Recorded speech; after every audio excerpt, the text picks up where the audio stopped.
안녕하세요. 예, 황제의 새마음 두 번째 보강을 하겠습니다.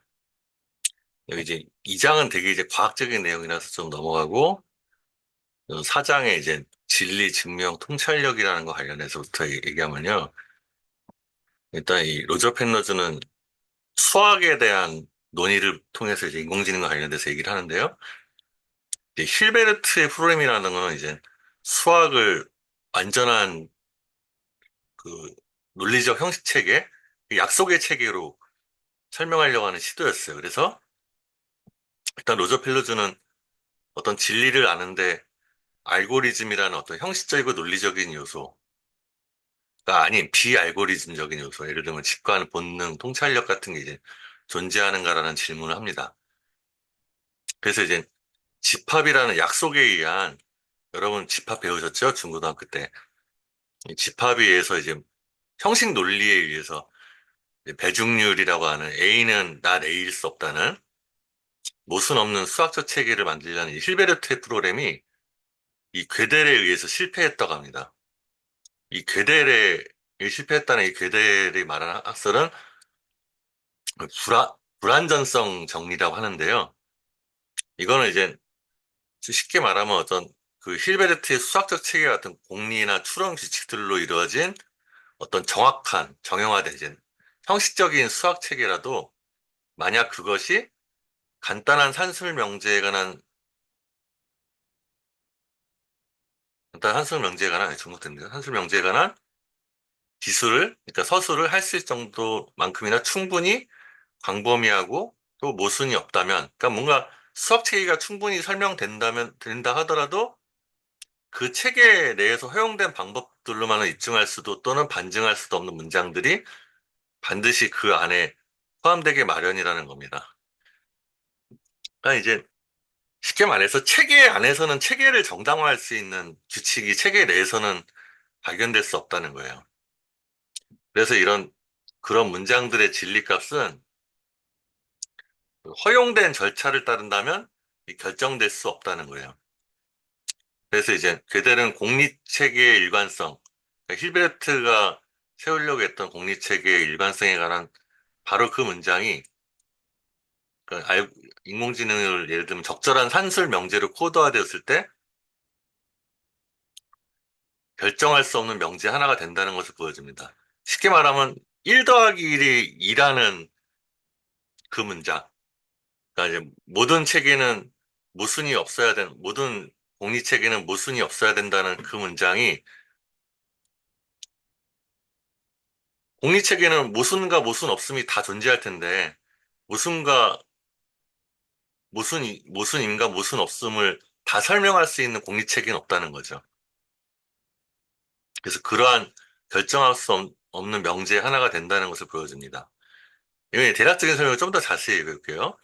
그래서 이 괴델의 정리를 다시 얘기하면은, 그, 힐베르트의 형식 수학의 체계, 형식주의적 관점에 있어서 이 체계 내에서 증명을 갖지 못하는 참 명제가 발견되기 마련이라고 합니다.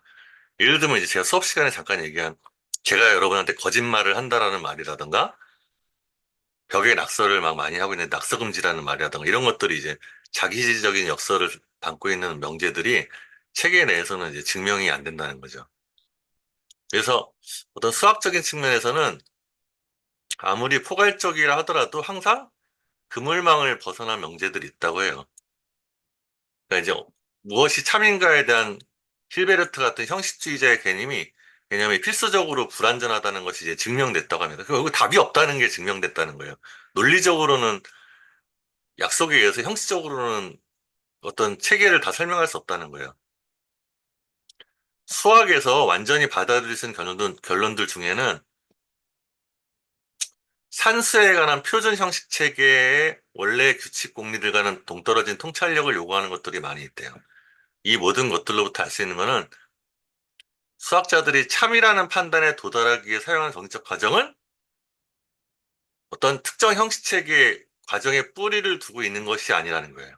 그러니까 이 정치적 과정은 체계 밖에 있다라는 거죠. 그래서 수학적 진리의 개념이라는 거는 형식주의적인 틀 안에 담겨질 수가 없는 거고, 수학적 진리는 단순한 형식 형식주의 이상의 것이라고 합니다. 형식 체계를 구축할 때 어떤 때는 어떤 경우에 어떤 공리와 추론 규칙을 채택할 것인지를 우리가 어떻게 결정할 수 있는가라는 문제. 이런 것들, 또 규칙들을 채택할 때 항상 안내 역할을 하는 것은 그 체계의 기호들의 의미가 줬을 때 자명하게 참인 것에 대한 우리의 직관적인 이해라고 합니다. 그러니까 이게 수학 철학에서는 이제 하나의 사례가 이게 이제 요거를 얘기할 수 있는데 예를 들어서 자연수가 있는데 자연수는 1, 2, 3, 4, 5가 있잖아요. 근데 이제 끝까지 가다 보면은 이 무한이라는 게 있죠, 무한. 네, 요거를 무한이라고 하죠. 이 무한이라고 무한하는 숫자가 있는데 이거를 자연수를 정수하고 이제 대응을 시킬 수 있다 그래서 마이너스 무한부터 마이너스 3. 그러니까 마이너스 3은 1에다 대응하고 마이너스 마이너스 2, 또 마이너스 1이 되겠죠?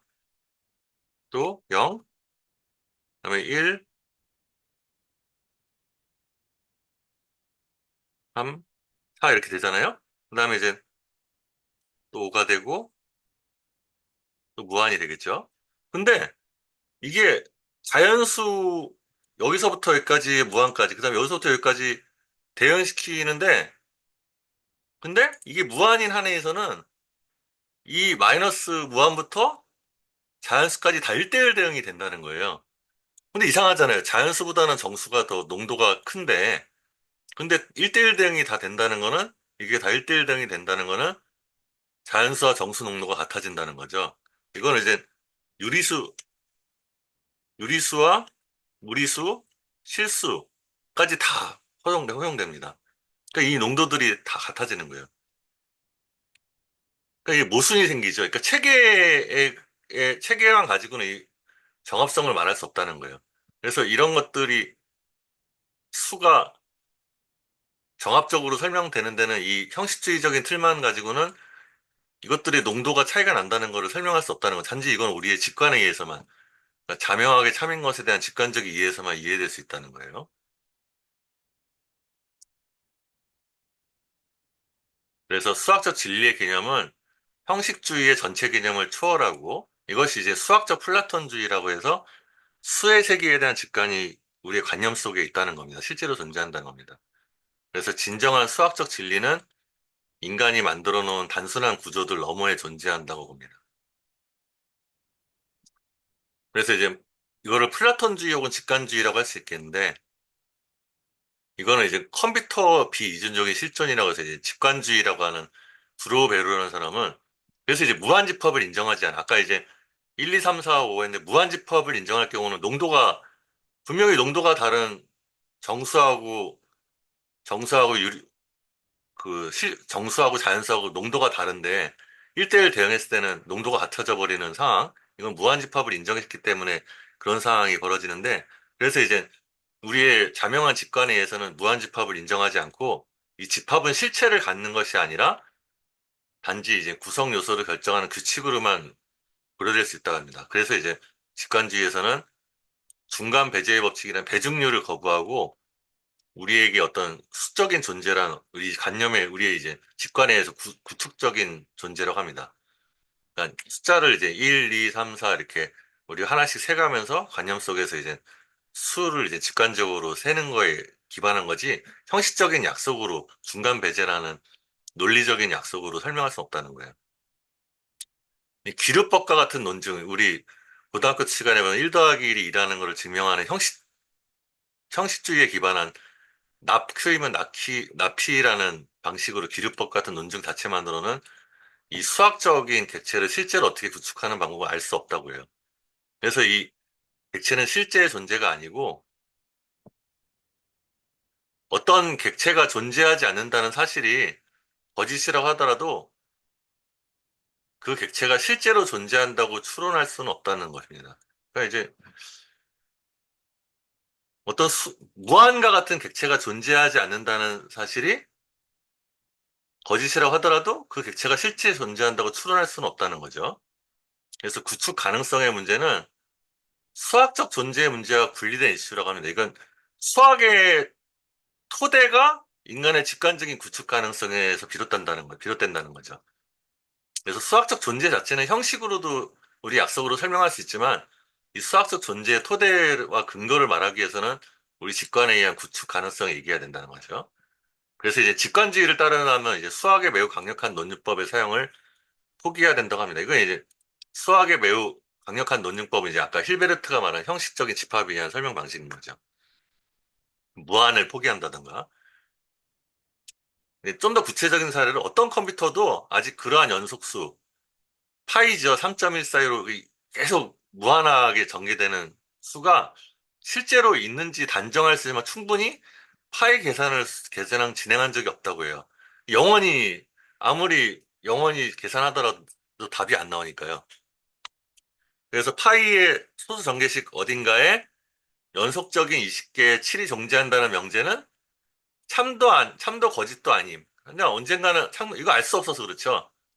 하지만 언젠가는 계산에 의하거나 이 직관지적 수학 증명에 의해서 적절한 결과가 얻어진다면 그 결과에 따라 명제는 참이거나 거짓이 되겠지만 그때까지는 컴퓨터가 이제 무한히 영원한 시간 동안 계산을 해야 되니까 확실한 것은 아니라고 합니다. 이렇게 어떤 인간의 주관성과 또 시간 이존성, 또 사회 이존적 척도에 따르는 방식은 수학적이라고 할 수 없고 오히려 이런 주관성과 시간 이존성, 사회 이존성의 척도가 더 근원적인 거고 수학적인 형식은 그 근원적인 거에 의해서 근거 지어지는 이 부분적인 진리라는 거죠.